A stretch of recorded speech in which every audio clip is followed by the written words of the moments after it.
amigos de Leyes, nuevamente con ustedes para tratar un tema que creo que se sigue discutiendo, como es el del séptimo pleno, la sentencia de la Corte Suprema sobre la propiedad del embargo.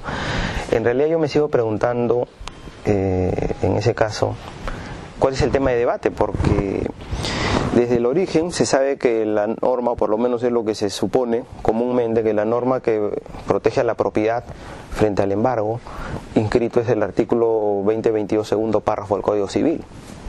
O sea, yo creo que bajo una concepción ya tradicional, esa norma solucionaba, por lo menos teóricamente, el problema. Sin embargo, en el caso del embargo, yo no veo ninguna norma que proteja. Entonces se ha producido, me parece, un debate artificial, o sea, un debate entre una solución que tenía una norma o varias normas de sustento, como creo yo, frente a una tesis, la del embargo, que no tenía ninguna norma de sustento. Y la tesis del embargo no puede tener ninguna norma de sustento por una razón muy simple y sencilla. La protección del registro se hace a los actos voluntarios. La protección del registro no opera con los actos judiciales. Nadie puede con un embargo decir, he ganado un derecho y por cuya virtud el registro me va a proteger, cuando en realidad mi adquisición no se funda en el registro, no nace en el registro. Y si mi derecho no nace con el registro, o no es protegido por el registro, o no tiene como base el registro, yo no lo puedo invocar. Voy a poner un ejemplo.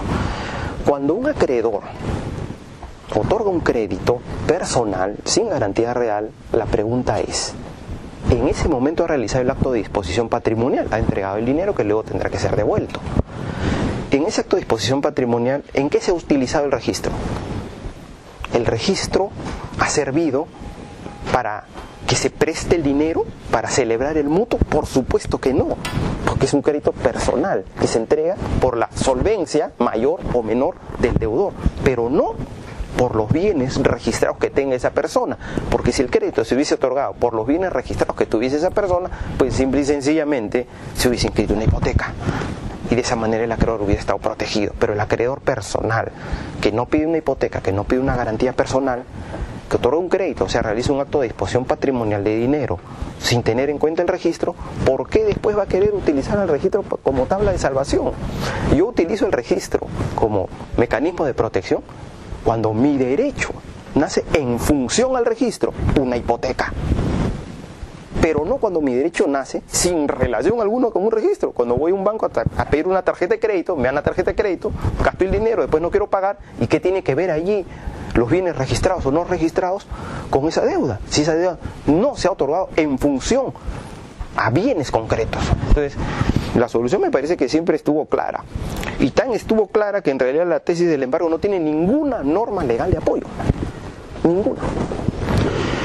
Por lo demás, soy partidario de que los debates jurídicos, también en leyes, deben dejar de ser tan jurídicos. Los debates jurídicos también deben ser económicos y sociales, porque el derecho resuelve problemas de la gente. El derecho no existe para resolver una teoría.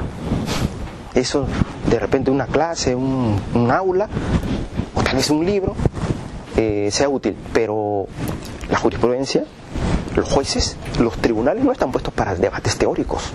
Estos están puestos fundamentalmente para solucionar problemas reales. Y los problemas reales necesitan enfrentarse también con un debate económico y social. Y sobre ese punto yo quiero tratar algo. Pongamos el caso de una persona que va y consigue una hipoteca en un banco. ¿Cuál es la tasa de interés que paga? Puede pagar 9, 10%, 11%, 12%. Por ahí gira. Una misma persona va y obtiene un crédito personal con el banco. Es decir, sin ninguna garantía, una tarjeta de crédito. ¿Cuánto paga de tasa de interés? O sea, de contraprestación por el uso del dinero. ¿100%? ¿120%? ¿O una tasa de 150%? ¿Por qué esa diferencia? Porque un crédito hipotecario, la tasa es 10%, para simplificar, y en el crédito personal sin garantías reales la tasa es 100%. ¿Por qué es 10 veces más? O a veces mucho más que eso, la diferencia. Por una razón muy simple. El que pidió crédito con hipoteca, en ese caso, el deudor está sometido con relación a un bien a la acción del acreedor. ¿Por qué? Porque ese bien está vinculado a esa deuda por virtud de la garantía real. Por el contrario, en el caso del crédito personal, el deudor no ha sujetado ningún bien de su patrimonio. Por lo tanto, la situación del acreedor es de muchísima mayor inseguridad. ¿Y cómo compensa el acreedor esa inseguridad? con una tasa de interés muchísimo más elevada. Precisamente como la tasa de interés es mucho más elevada en el crédito personal, eso compensa los casos en los cuales los deudores devengan en insolventes y no tengan patrimonio con el cual se ejecute y se cobren las deudas. Por lo tanto, es perfectamente lógico que la protección del crédito hipotecario sea uno y la protección del crédito con embargo sea otro, porque en el caso del crédito con embargo, el acreedor desde el inicio, desde el origen, sabe que su derecho es más inseguro y por eso se compensa con una mayor tasa de interés. Acá en el Perú lo que se ha querido hacer es lo siguiente, que los acreedores hipotecarios con seguridad muy elevada cobran 10% de interés y los acreedores personales con una seguridad baja, pero compensados por la tasa de interés, quieran también tener la protección del crédito hipotecario a través de la inscripción de un embargo. Si yo fuera así, entonces yo le diría a los acreedores que quieren también protegerse en el embargo de la misma manera como en la hipoteca, le diría a los acreedores, pues entonces devuelvan el dinero de más que han cobrado en el crédito personal, porque lo están queriendo hacer pasar como si fuese crédito hipotecario con la protección del crédito hipotecario, pero cobrando las tasas del crédito personal. Acá las cosas son muy simples y sencillas. Tú quieres más seguridad, banco, tu tasa de interés es menor y tu ganancia es menor, ¿correcto? Si tú quieres más inseguridad, obviamente tu tasa de ganancia puede ser mucho mayor, cobra 100% de intereses. Lo que no es ni siquiera ya ético es que yo pretenda cobrar 100% de tasa de interés, pero mi crédito personal, más inseguro, lo quiera convertir forzadamente a través de una sentencia en crédito, entre comillas, hipotecario a través de un embargo. Entonces a mí me parece que la solución no puede ser de otro tipo, aunque quiso hacerse de otra manera, pero también podríamos evaluar la cuestión social. ¿Cómo es posible que alguien siquiera plantee que el embargo inscrito pueda conllevar que se oponga a una propiedad no inscrita de fecha anterior cuando sabemos que en el Perú hay 70% de informalidad predial?